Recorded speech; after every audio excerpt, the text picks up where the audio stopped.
Assalamualaikum, salam sejahtera dan selamat kembali semula ke channel Abang. Terima kasih sangat-sangat sudi nak dengarkan cerita yang Abang nak sampaikan hari ini. Hari ini Abang kembali dengan satu cerita dalam satu video. Diceritakan kepada Abang oleh seseorang yang bernama Melvin dan berlaku dekat Sarawak. Satu cerita yang menarik. Abang tak boleh nak cerita bongkar waktu di awal-awal, nanti orang kata spoiler. Jadi biarkan cerita tu masuk dalam cerita, baru lanjut, baru seronok nak dengarnya. Jadi sebelum kita mulakan cerita, marilah kita sama-sama berdoa kepada Allah Ta'ala. Semoga Allah panjangkan umur, murahkan rezeki, berikan kesihatan yang baik untuk kita semua dan permudahkan segala urusan kita dunia dan di akhirat. Dan semoga Allah memberikan syurga buat mak ayah kita, juga memberikan keamanan untuk kita satu dunia. Jadi tanpa berlengah lagi, Abang akan ceritakan pengalaman Melvin dan keluarganya. Abang mulakan dengan A'udzubillahi minasyaitanirrajim. Bismillahirrahmanirrahim. Allahumma salli ala Sayyidina Muhammad wa ala ali Sayyidina Muhammad.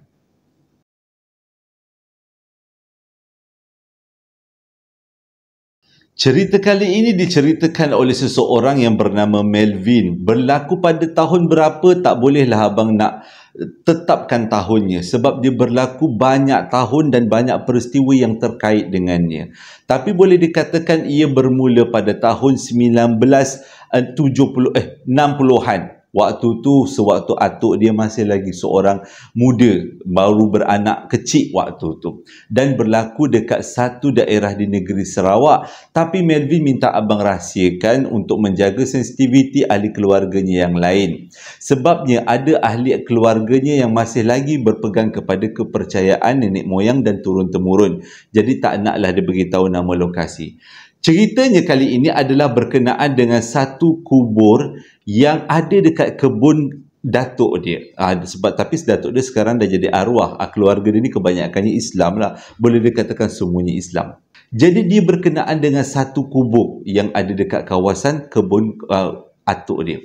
Bermulanya pada tahun 1960-an, pada waktu tu atuk dia masih lagi muda, baru kahwin. Tak adalah baru sangat, dah ada anak 2-3 orang jugalah.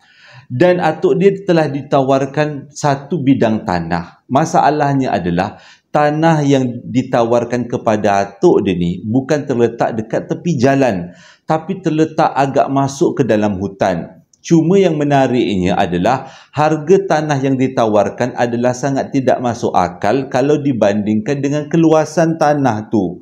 Waktu tu dia kata tanah dengan sebesar itu, harga yang murah, kalau orang lain dapat offer yang macam ni, memang tak akan dilepaskan tangan, terus akan beli. Itu juga yang terjadi kepada atuk Melvin. Selepas dia ditawarkan tanah dengan harga yang murah, dia tak tangguh-tangguh, dia terus beli. Selepas dipastikan dengan pejabat tanah yang tanah tu memang betul-betul wujud, dan mereka terus buat pembelian. Pada waktu tu atuk dia boleh dikatakan antara orang yang berduit dekat kampung tu. Jadi tanah tu dibeli dengan harga cash, maksudnya dengan bayaran tunai. Selepas membeli tanah tu, ada lebih kurang setahun lah tanah tu terbiar macam tu aja, tidak diusahakan dan tidak diusik. Tujuannya adalah sesuatu yang tidak pasti, tak jelas, kata Melvin. Jadi selang beberapa tahun barulah tanah tu diusahakan. Tapi sebelum diusahakan, dia perlu dibersihkan dulu. Sewaktu membersihkan tanah tu, yang bersihkan bukanlah atuknya, tapi orang suruhanlah, orang yang diupah oleh atuknya untuk bersihkan tanah. Dan selepas seluruh kawasan tanah tu dibersihkan, punyalah atuk Melvin terkejut. Rupanya dekat tanah tu ada kubur lama.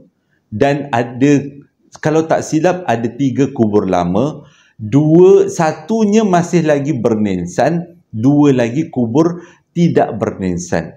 Seolah-olah susunan kubur tu macam satu kubur kepunyaan tuan, 2 kubur lagi kepunyaan hamba. Siapakah punya kubur? Jadi si atuk ni tadi ceklah dekat pejabat tanah kat kawasan tu dekat negeri Sarawak. Selepas diperiksa, pihak pejabat tanah pun tak tahu kalau ada kubur dekat situ. Dengan kata lain, kubur ni adalah kubur lama. yang kalau tengok daripada binaannya dah makan lebih kurang ratusan tahun lah, sebab dia punya bentuk dia, ukiran dia. Jadi selepas membersih-bersihkan kebun-kebun dan kubur-kubur tu sekali, dicantikkan sebab nak diusahakan tanah tu, malam tu Atuk Melvin bermimpi. Dia dengar satu suara yang mengatakan ucapan terima kasih kepada Atuk Melvin sebab membersihkan rumah tempat tinggalnya. Bila macam tu, sedar daripada tidur, Atuk dia pun terfikir, siapakah sebenarnya tuan punya kubur ni? Dan apa kaitannya dengan mimpi yang dia alami? Adakah betul kubur tu kepunyaan orang yang ada dalam mimpi atuk dia? Walaupun tak dapat nampak muka orang yang datang tu, macam roh lah, tapi suara ni sudah cukup menggambarkan tuan punya kubur ataupun suara tuan punya kubur adalah suara orang-orang zaman dahulu. Cara gaya bahasanya. Jadi sejak daripada tu, si atuk ni tadi, sebabkan dia pun tak adalah rasa nak kurafat ke ataupun nak buat benda-benda pelik, tapi dia rasa macam bertanggungjawab nak bersihkan kubur setiap kali si atuk ni tadi datang dekat kebun tu. Dan beberapa kejadian pelik berlaku sewaktu atuk tu membersihkan kubur. Setiap kali si atuk membersihkan kubur, pasti akan berlaku sesuatu benda yang bagus, yang baik. Sebagai contoh, untuk kali pertama dia bersihkan kubur, tiba-tiba pada hari tu ada orang datang pulangkan duit yang dipinjam. Mula-mula si atuk ni tak perasan ada benda baik berlaku setiap kali bersihkan kubur. Kali kedua dia bersihkan kubur, berlaku lagi peristiwa yang mana pada waktu tu atuk dia menang satu game lah, macam kata pertaruhan lah, menang satu pertaruhan, dan menang tu hadiahnya cukup besar. Jadi itu dianggap rezeki. Orang dulu tak tahu benda tu sebenarnya salah dari segi agama kan, tapi benda tu dianggap rezeki besar sebab pada waktu tu atuk tu betul-betul memerlukan duit untuk buat sesuatu, maksudnya untuk urusan keluarga. Kali ketiga atuk tu bersihkan kubur tu, dan kali ni bersihnya lebih lama dan perlu ditambah pula dengan dicat semua batu-batu nisan yang ada dekat ketiga-tiga kubur tu. Tiba-tiba atuk ni didatangi dengan satu keluarga lama yang daripada Brunei, dan keluarga ni telah memberikan beberapa hadiah. Alasannya adalah keluarga atuk pernah membantu mereka semua dalam menjalankan perniagaan, dan itulah cara mereka untuk membalas budi. Disebabkan atuk ni punya keluarga kebanyakannya tak dijumpai lagi, berpindah ke merata-rata tempat, jadi si keluarga daripada Brunei ni bagi hadiah keseluruhannya yang berbentuk wang dan juga beberapa hadiah barang-barangan kemas dalam jumlah yang sangat besar kepada atuk ni. Selepas 3 kali kejadian ni berlaku, barulah atuk ni perasan kubur ni macam ada kaitan dengan pemberian rezeki-rezeki yang dia dapat. Mula-mula dia fikir, tak naklah dia fikir yang bukan-bukan. Kalau dipikir lanjut, dia akan jadi macam kurafat, seolah-olah macam memuja kubur. Jadi selepas daripada 3 kejadian ni, atuk tu dah tak berani nak usik apa-apa kubur, apa-apa yang ada dekat kubur tu lagi. Dan seperti yang dijangka, tidak ada berlaku benda baik satu pun selepas atuk tu tak bersihkan kubur tu lagi. Jadi pada satu hari, entah macam mana, salah seorang daripada anak atuk tu sakit. Maksudnya pakcik kepada Melvin lah, sakit. Dan sakitnya sangat teruk. Bila dibawa ke hospital, hospital bagi tahu kami tak cukup peralatan. Kalau tengok daripada ceritanya, mungkin anak ni sakit kanser. Tapi pada waktu tu, cara nak mengesan kanser masih lagi belum moden macam sekarang. Jadi anak ni pun terlantar sakit berhari-hari, berbulan-bulan. Sampaikan panggil bomoh, panggil orang alim, segala macam usaha dibuat untuk menyembuhkan si anak. Kebanyakan bomoh akan beritahu tersampuk. Kalau imam tu beritahu, takdir Allah Ta'ala. Entah macam mana, sekali lagi atuk ni datang ke kubur lama, dibersihkan kubur lama dan diberikan cat baru pada kubur lama. Balik je daripada dia melawat kubur, anak dia yang terlantar sakit tadi dah berlari keliling rumah main. Waktu tu dia dah pelik. Dia pergi masuk rumah, dia tanya dengan bini dia, macam mana anak dia boleh tiba-tiba jadi baik. Lepas tu bini dia bagi tahu, dia pun tak pasti. Sedang dia duduk dekat sebelah anak dia, mengenang nasib tengok anaknya sakit. Tiba-tiba anak dia pop bangun, pop berlari, pop gembira. Dia pun macam, apa sebenarnya yang berlaku? Jadi daripada situlah atuk ni ceritakan hal tentang kubur ni kepada si nenek ni tadi. Jadi nenek tu agak risau. Takut-takut kalau tak dibersihkan, dia akan jadi kemarahan kepada makhluk yang ada dekat kubur tu, yang tinggal kat kawasan kubur tu, dan memberi malapetaka. Nenek cadangkan tanah tu dijual pada orang lain untuk mengelakkan daripada benda-benda buruk berlaku. Tapi atuk kata tak perlu, kita biarkan dia aja. Cuma kita bersihkan kubur tu hanya untuk menolong, bukan untuk mendapat apa-apa balasan. Kalau ada balasan yang datang, kita banyak sedekahkan dekat masjid ataupun orang-orang yang memerlukan.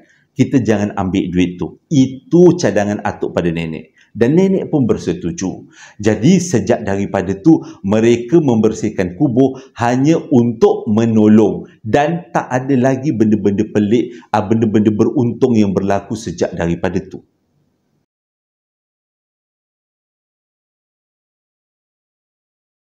Lokasi kepada kebun yang ada kubur ni adalah sangat strategik. Dan pada tahun 1980-an, tanah ni menjadi salah satu tempat untuk dibangunkan. Disebabkan tu, ada beberapa orang kontraktor yang datang berjumpa dengan si atuk untuk membeli tanah. Tapi atuk tak nak jual. Atuk cuma cakap tanah ni dia akan sewakan.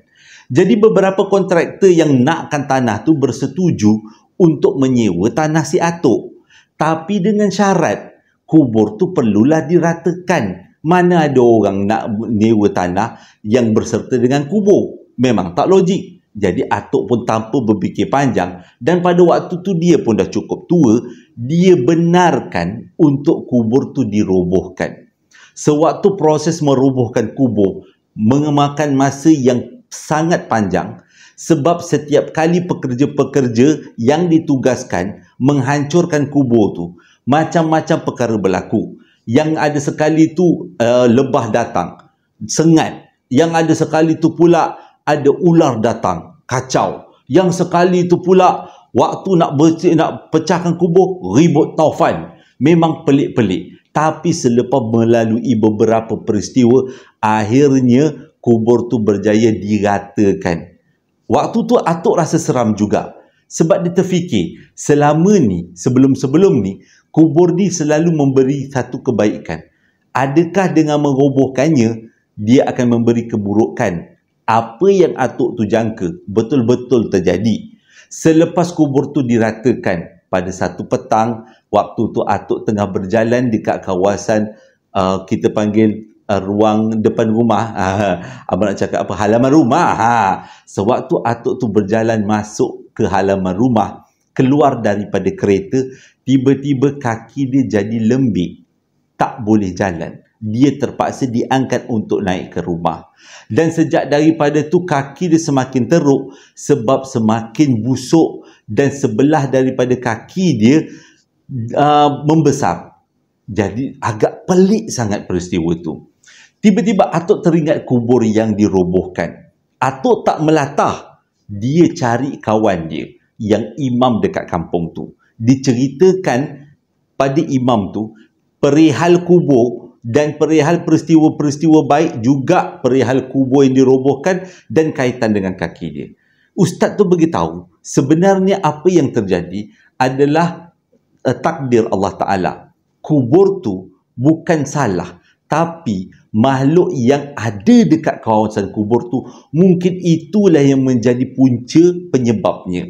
Jadi pada waktu tu, atuk ni tanya, apa yang perlu dilakukan? Dan imam tu bagi tahu, hanya memohon doa kepada Allah Ta'ala, sebab dialah yang maha menyembuhkan. Jadi Atuk ikut nasihat. Tak jalan, kaki dia makin hari makin busuk, makin hari makin ada kebarangkalian untuk dipotong sebab dia dah mula keluarkan nanah, dah tak boleh nak hidup lagi lah keadaan kaki yang macam tu. Dalam keadaan terdesak sebagai seorang manusia, kita lah diuji macam tu. Mesti kita akan terfikir untuk buat sesuatu yang asal boleh, kalau boleh kaki cepat baik. Jadi atas arahan Atuk sendiri, tanpa berunding dengan si nenek, Atuk telah mengupah beberapa orang kampung untuk membina semula binaan yang ada di ketiga-tiga kubur. Walaupun pada waktu tu dia memang yakin apa yang dia buat tu salah, tapi dia dah tak tahan dengan sakit yang dihadapi. Biarlah dia kata dia menghadap dengan Allah Ta'ala di akhirat nanti.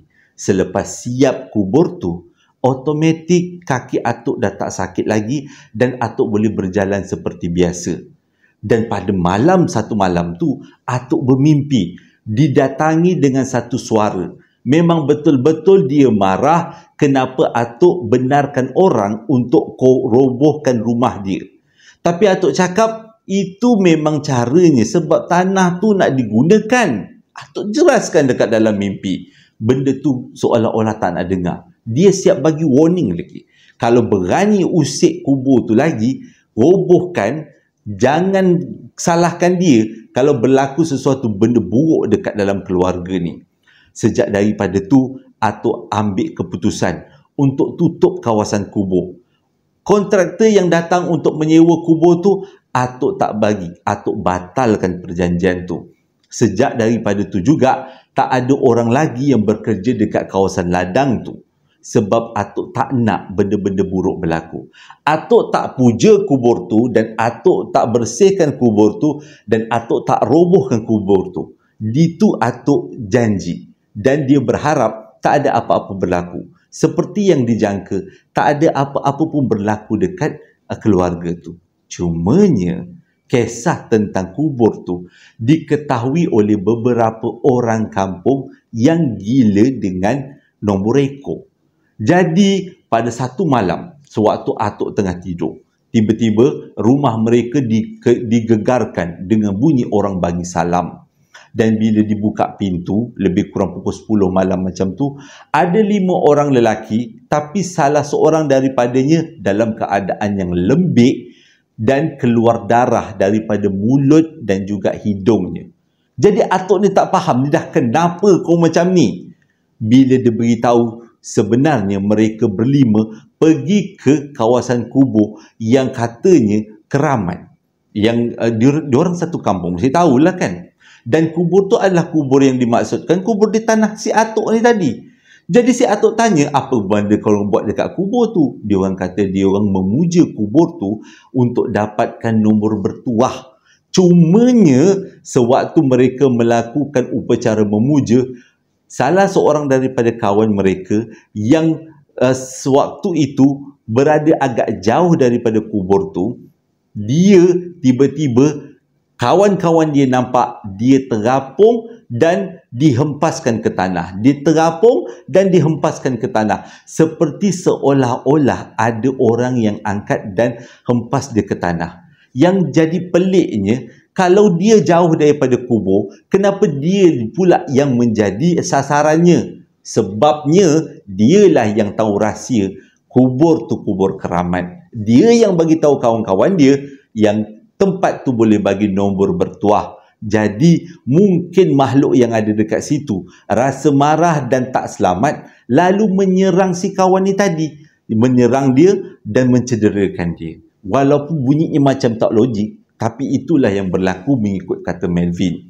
Dan selepas daripada kejadian tu, si Atuk ni betul-betul jaga dekat kawasan kebun tu. Dan di kawasan kubur tu sendiri telah diletakkan pagar untuk mengelakkan daripada ada orang lain yang ambil kesempatan pada kubur tu.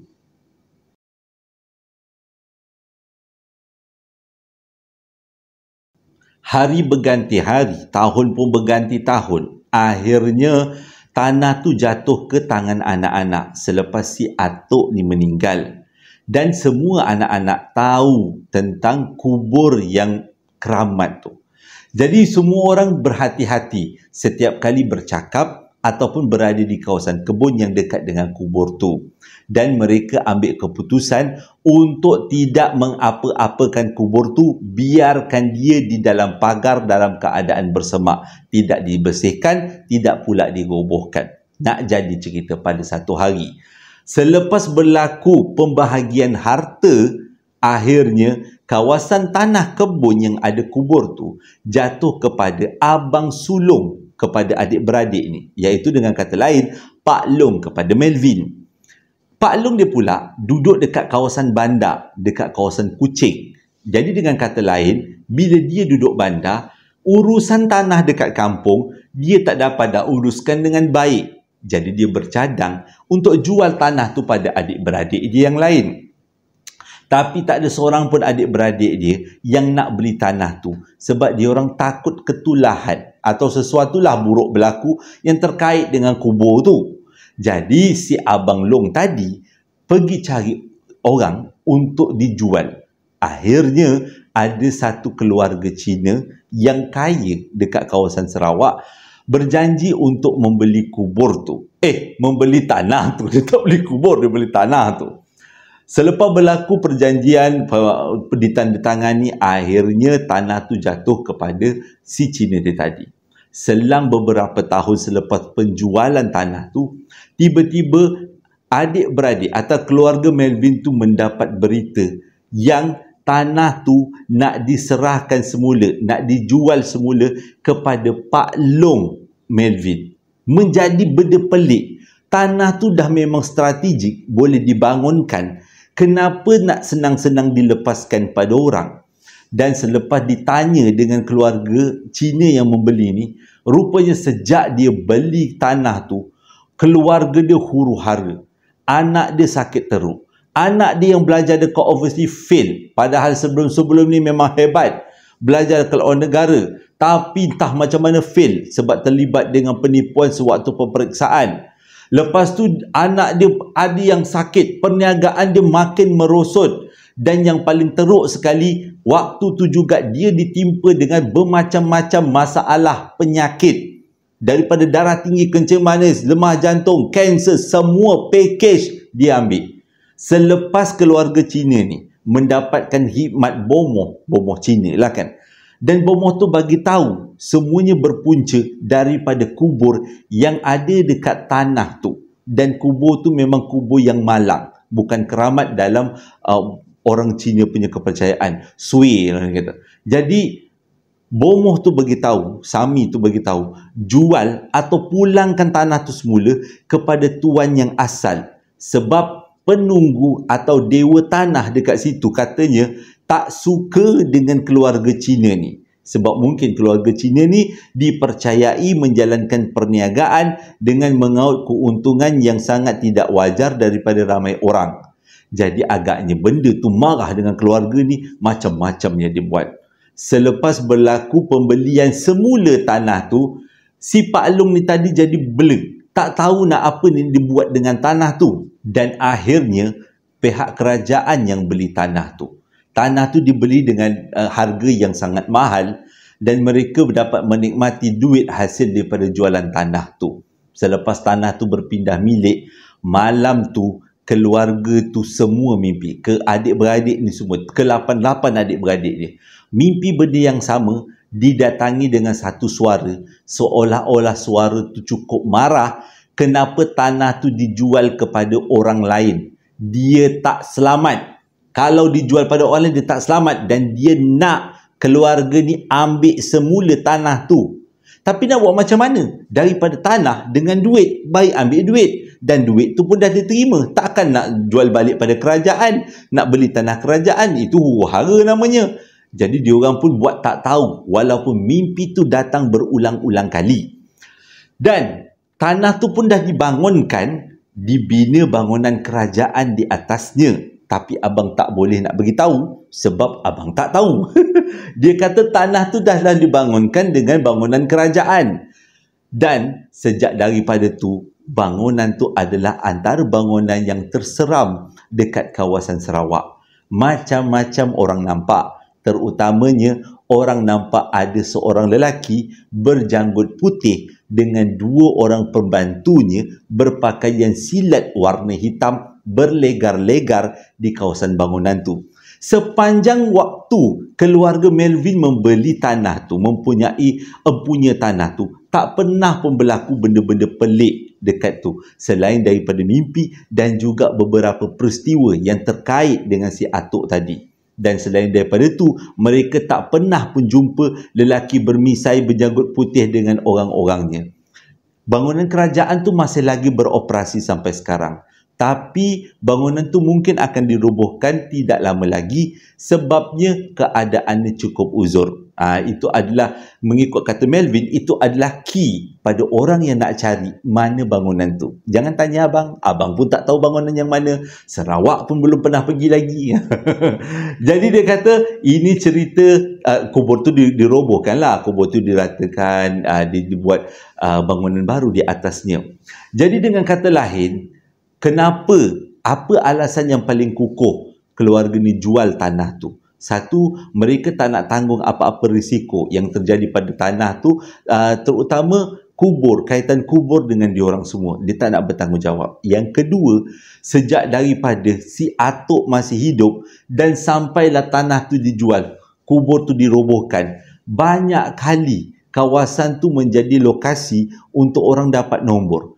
Pernah juga ada ahli keluarga, pakcik-pakcik kepada Melvin, nampak orang datang ke kubur tu untuk dapatkan nombor, tapi diorang tak berani nak duduk sebelah kubur. Sebab ada peristiwa bila dia memuja kubur, waktu tu juga dia muntah darah. Jadi semua memuja kubur daripada jauh. Tengok, oh, aku nak nombor. Agak macam tu lah kan. Jadi diorang tak berani nak muja dekat. Itulah sebabnya kenapa keluarga Melvin ni berkeras untuk jual tanah tu supaya untuk mengelakkan daripada benda-benda buruk berlaku.